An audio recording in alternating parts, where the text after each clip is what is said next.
Hossans es feno, miden holos sulupo. Hi there. So my name is James Davidson, and I'm going to talk about power banquets, banquets of power. Here is Herodotus on Persian foodways.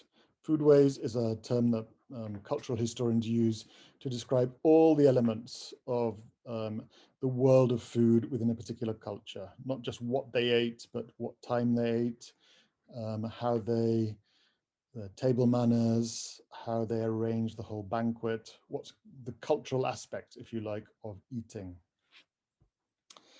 Of all the days in the year, the one which they celebrate most is their birthday. It is customary to have the board furnished on that day with an ampler supply than common. The richer Persians cause an ox, a horse, a camel, and an ass to be baked whole and so served up to them. So imagine what this kind of banquet must look like, these gigantic animals all served up to be shared among the rest of the population. Camel is still a very popular dish in North Africa, and camel is actually delicious, I can guarantee.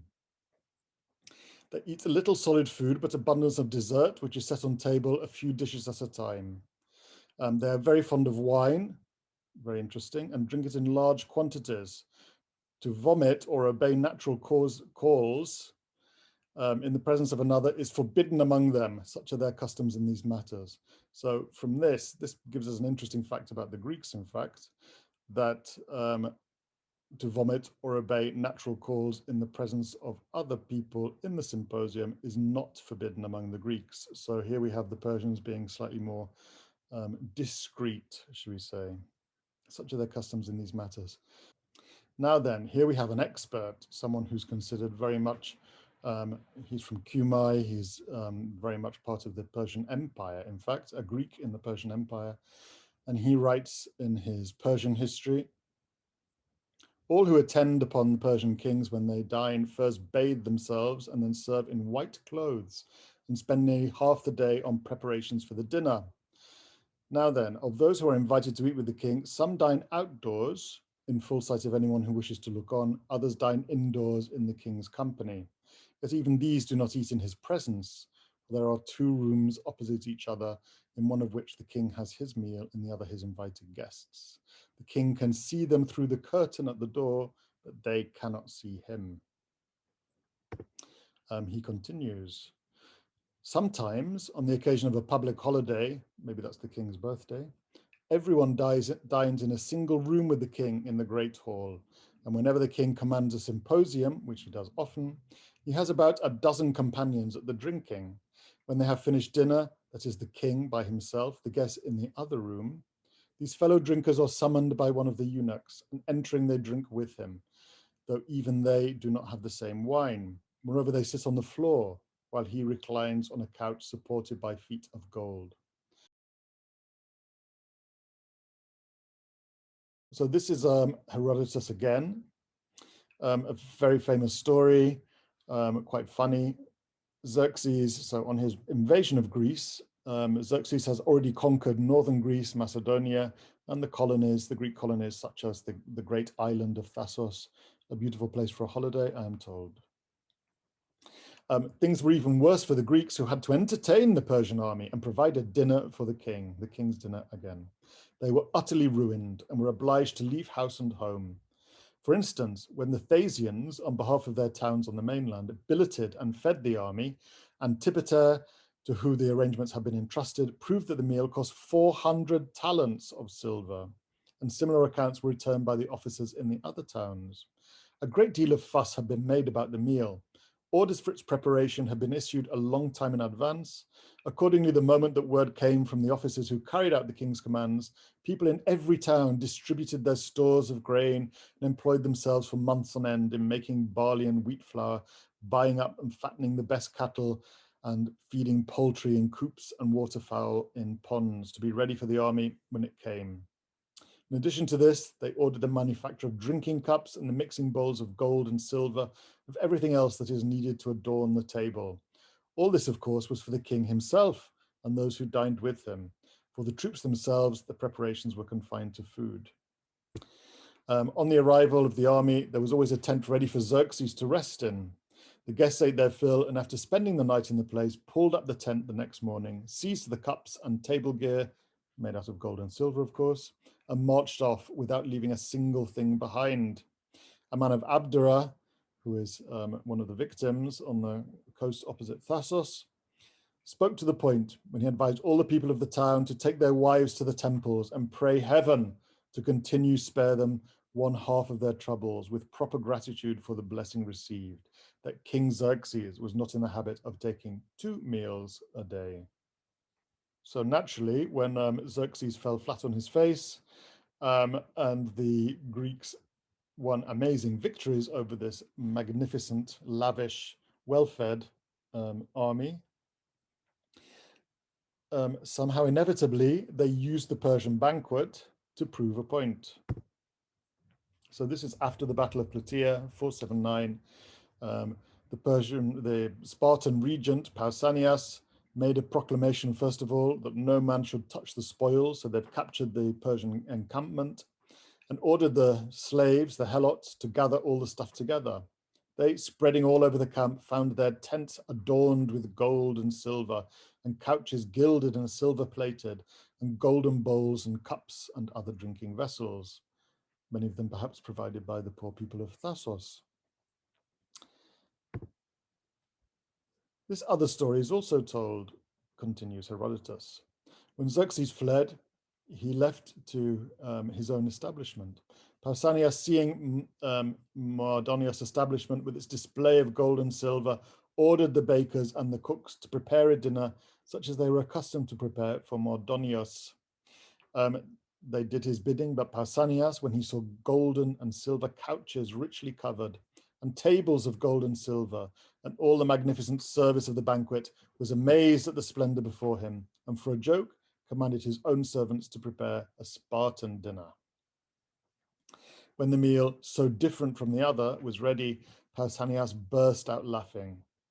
When all the generals had been assembled, he pointed to the manner in which each dinner was served and said, "Men of Hellas, I have brought you here because I desired to show you the foolishness of the leader of the Medes. With such provisions for life as you see, he came here to take away from us our possessions, which are so pitiful." In this way, it is said, Pausanias spoke to the generals of the Greeks.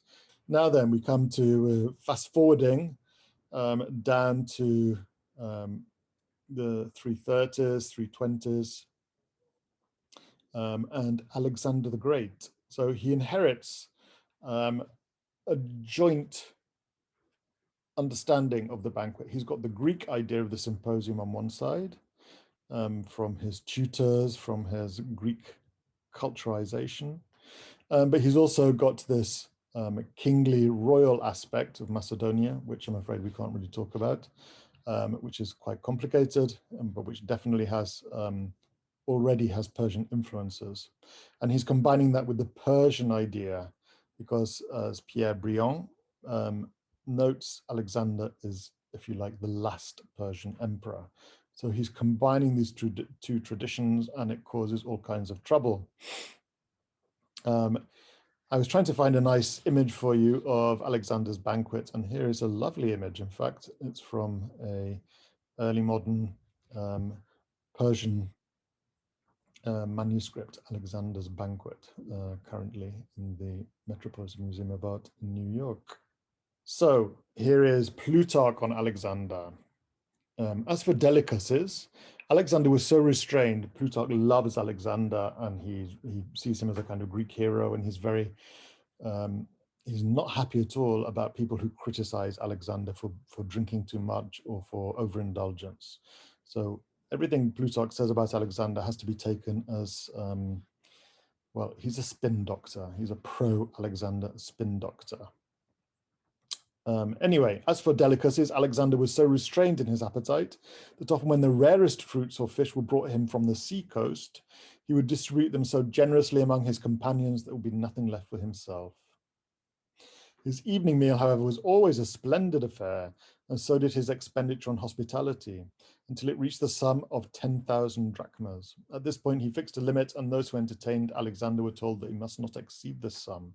So people are so extravagant in the meals that they're preparing for Alexander that he has to impose a limit, quite a high limit, I would say. Also note that Alexander, as I'm sure the Persians before him, is expressing the breadth of his empire in his dinner. So he's getting things from the coast. Now this is very costly, of course, it's expensive to transport stuff, to keep stuff fresh from the seacoast all the way to the center of Persepolis, thousands of miles. You need fast riders, you need organization, you need power to do that. He's also demonstrating the reach of his empire. These are things which no one else could do because he can command the seacoast as well as the areas just immediately around Persepolis. Now then, another aspect of the banquets of Alexander, and this will be very interesting for Cleopatra, I think, when we look at her in a short while. So this is another historian. You will notice a lot of these quotes are from Athenaeus. Athenaeus is a wonderful writer of the probably the early 3rd century AD. And he wrote this massive compendium called Dinner Sophists, which collects hundreds of fragments, probably thousands of fragments of ancient classical literature, which are to do with food and drink and sex and one or two other topics. And what's interesting is that although lots of ancient writers quote earlier ancient writers, Athenaeus is more precise. He says exactly which bits he's quoting, and he often gives the titles of the books. Sometimes he even gives the chapters of the books. So he's considered a very good quoter. And if not for him, we would not really be able to do the kind of work we do on ancient food and drink. He's really an amazing, unique source for all of us. There are 7 volumes, I think, 13 books of Athenaeus. Now then, he quotes one author who's lost otherwise, called Ephippus. Ephippus seems to be a contemporary, and he wrote a pamphlet called The Last Days of Alexander and Hephaestion, a negative account. And in this, he says, Alexander used to wear even the sacred vestments at his banquets. So here we have dressing up, here we have pageantry, theatre, if you like, dinner theatre. So it's not just about who is close to the king. It's not just about the reach that he can, where he can get his food from, indicating the reach of his empire, the spread of his empire, the size of his empire. It's not just about huge resources. It's also about play acting. It's also about taking on a symbolic role in a much more straightforward way. So banquets are theatre performances. We can think about Elizabeth I of England and dressing up as the fairy queen or as Diana or whatever. So this tradition goes back, way back, at least to Alexander, and probably before him. Alexander used to wear, sometimes he would wear the purple robe and slit sandals and the horns of Ammon. Ammon is the ram-headed god identified with Zeus. And Alexander was indeed identified as Zeus Ammon. He claimed to have been the son of Zeus Ammon. And sometimes he would imitate Artemis, whose dress he often wore while driving in his chariot, having on also a Persian robe, but displaying above his shoulders the bow and javelin of the goddess. Sometimes also he would appear in the guise of Hermes. At other times, and indeed almost every day, he would wear a purple cloak and a tunic shot with white and a hat which had a royal diadem attached to it. So here, this is very interesting, that Alexander would dress up as gods during banquets. We have what are called, one of them, lots and lots of coins like this. They're called posthumous Alexanders. coined by Alexander's successors. And here we can see an image of what's definitely supposed to be Alexander with a crown of Ammon. So these followers of Alexander, the Diadokoi, are recollecting how Alexander used to dress at parties according to Ephippus. He used to put on the horns of Ammon, the ram's horns. That's where we get the word ammonite from, these ram's horn shells. So these are the ram's horns of the god Zeus Ammon.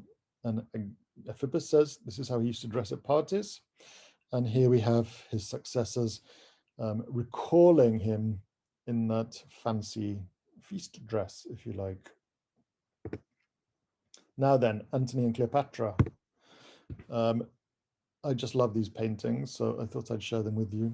This is Antony and Cleopatra from the Palazzo Labia in Venice.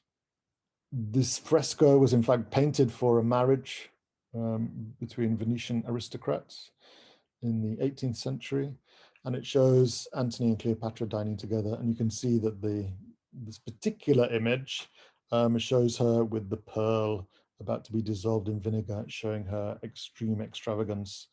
In the 19th century, lots of classicists wondered if it was true that a pearl would eventually dissolve in vinegar and you could drink pearls. And they did lots of experiments and they discovered that it wasn't actually possible. So this is what happened. We often think, for various reasons, that this is a great love affair of Antony and Cleopatra. But this is the true story. So they had never met. Antony has been put in charge of the whole of the east of the Roman Empire, and he's getting worried about Cleopatra causing trouble. So he orders her to come to him in Tarsus, in Cilicia. This is just opposite Cyprus in the southern Turkish coast. In order to make answer to the charges made against her of raising and giving money to Cassius, the murderer of Julius Caesar, and giving him much money for the war. So she gets lots of summons from Antony and his friends, and she so despised and laughed the man to scorn. Again, this is Plutarch. That she sailed up the river Kidnus, so she sailed away all the way from Alexandria, all along the coast of Israel and Lebanon, up to Cyprus, and then across to Turkey, and sailed up the river to Tarsus, a great city.